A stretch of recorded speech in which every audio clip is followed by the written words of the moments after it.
Wala. There has been no monitored, credible threat against the Philippines.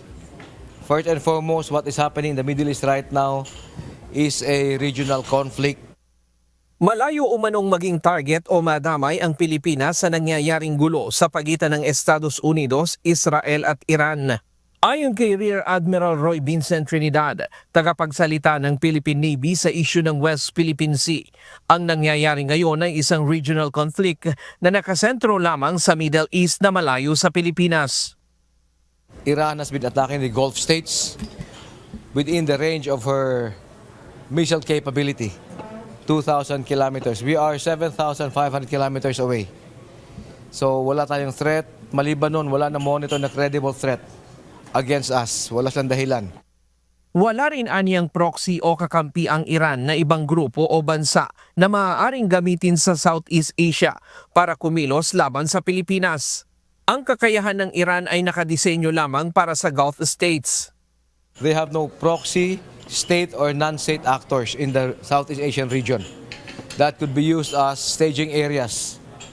So again, as mentioned by the Department of Defense and the headquarters of the AFP, there has been no monitored credible threat against the Philippines.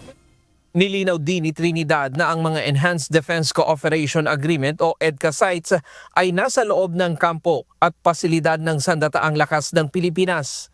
Hindi rin ito maituturing na base militar ng Amerika. EDCA sites are not U.S. bases.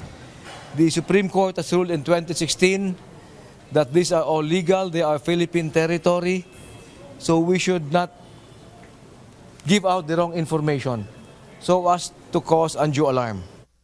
Sa isang opisyal na pahayag, sinabi ng Armed Forces of the Philippines na pansamantala lamang ang pagpasok ng mga puwersa ng Estados Unidos sa mga lugar ng EDCA.